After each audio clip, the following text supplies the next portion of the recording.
오늘은 이제 사전투표 첫날입니다. 사전투표가 이제 상당히 4년 전에 총선보다는 이제 투표율이 좀 높은 것 같아요.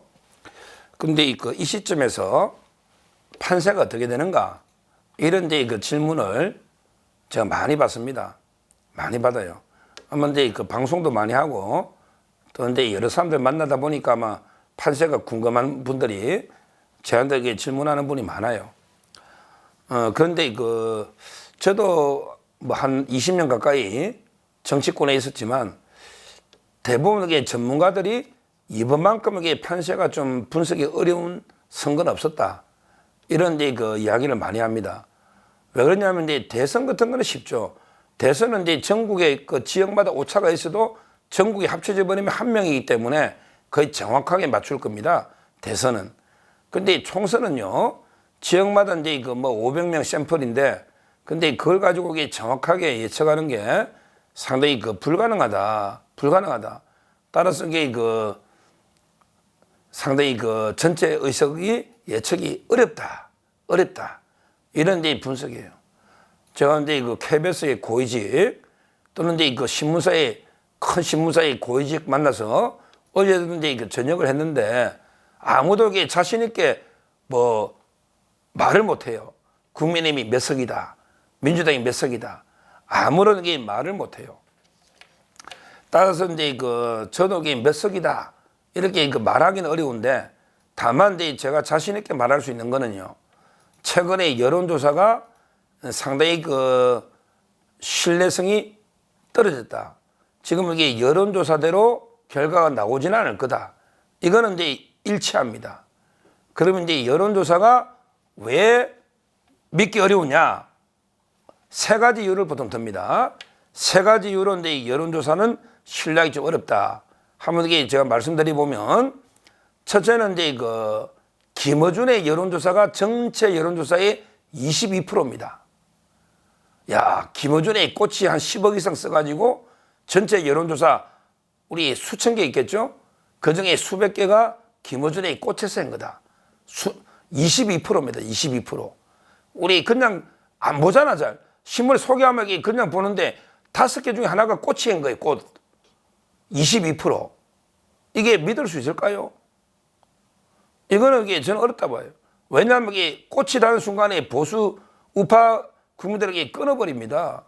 따라서 이제 김어준의 거의 여론 조작에 가까운 여론조사가 아니죠. 조작이 조작.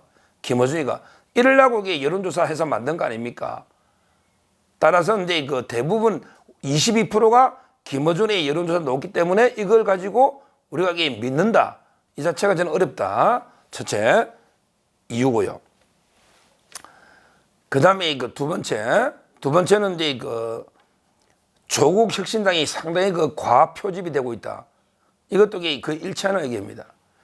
조국 지지자들은 이제 절박하고 어떻게 보면 좀 독특한 지지층입니다. 정상적이 아니라면 또 제보 또 비판할 테니까 한때 상식적이지는 않다. 어떻게 파렴치한 범죄자를 지지할까? 이거 완전히 족바들 사이비 광신자 정도 아닙니까?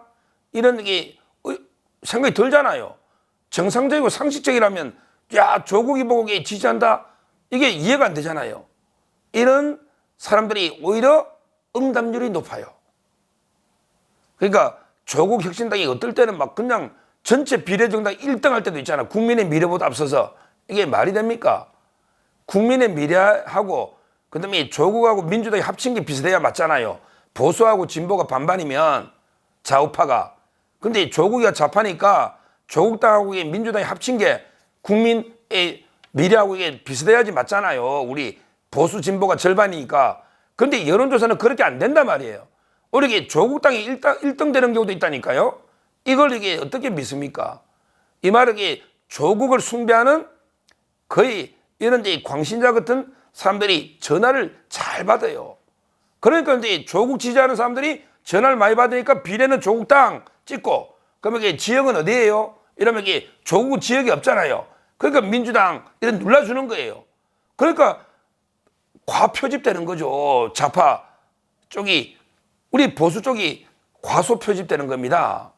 그게 조국 당의 영향이 큰 거예요. 자기들에게 바람이라 하지만 바람도 물론 일부 인정해야 됩니다. 그렇지만 이게 여론에서 상당히 그 단결 집중력을 보여준단 말이에요, 조국 당이. 근데 보통 민주당이나 국민의힘 안 그렇거든요. 전화 잘 안 받잖아요. 근데 조국 지지자들은 야, 우리 당이 1, 2당 선전하오니까 막 끝내게 받는 거예요. 이게 저는 여론이 지역구까지 영향을 미친단 말이에요. 지역구까지. 왜 전화받아 응답하다 보면 이게 조국 당에게 비례 누르면 지역구덕에 민주당 다 받지 국민의힘 다 받지는 않을 거 아니에요. 이게 저는 두 번째 이유다. 이렇게 보고요. 그 다음에 그 세 번째 마지막은 우리 보수층 일부에서 상당히 그 화가 난 앵그리 보수들이 좀 있습니다. 화난 보수층이라나 앵그리 보수층. 뭐냐면 이제 그 공천에서 도태우 문제부터 여러 가지 이제 그 장해찬 문제까지 논란이 있었고요. 그리고 이제 그 비례도 야, 뭐 이런 사람이 이게 비례돼. 우리가 아스팔트 속에 투철하게 싸운 사람들은 안 보이네. 비례도 이게 마음에 별로 안 들어. 이런 데 그게 있거든요. 우리 홍준표 시장부터 계속 공격하잖아요. 야, 비례 한동훈 네가 다 공천해버렸네? 그러고 이게 공천 네가 다 했지 않냐? 뭐 이런 식으로 이게 한동훈 위원장을 홍준표 시장이 계속 비판하고 있잖아요. 이 말은 이게 보수층 내에도 좀 이게 비판 세력이 있는 거예요. 한동훈 위원장이나. 그러다 보니까 이게 그냥 에이 만사 귀찮은데 여론조사도 안 받고 그냥 화나면 투표도 안 하고 여론조사 안 받아. 이런데 그 화가 난 보수층들이 일부 여론조사를 안 받아요. 근데 이제 이분들도 고민하겠죠. 야, 내가 이게 진짜 공천이나 모든 거 보고 이게 내가 안 할라 했는데, 근데 저게 양문석이가 너무하네. 저게 내가 존경하는 게 박정희 대통령인데 김준혁이 이놈이 안 되겠네. 이런 게 이제 돌아온단 말이에요. 그리고 야, 저 너무 이해찬이가 뭐 성기를 잡았다는데 이해찬이가 성기를 잡았는데 200석 하면 이게 윤석열 탄핵하겠네? 헌법 바꿔가지고 개헌하고 7공화국을 열겠다잖아. 조 7공화국을. 야, 큰일 났네? 이런 게 화가 난 보수 청독에 다시 돌아올 겁니다.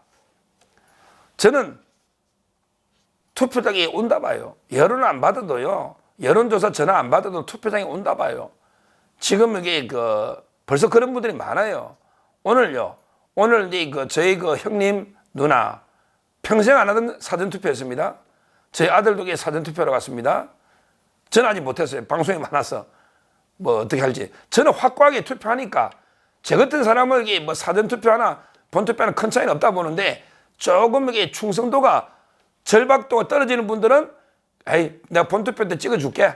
윤석열 찍는데 그런 마음 먹고 사전투표 안 하다가 근데 갑자기 그날 급한 일이 생기고 뭐 좀 생기면 충성도가 약하니까 에이 투표 한번 쉬자. 이럴 수도 있잖아요.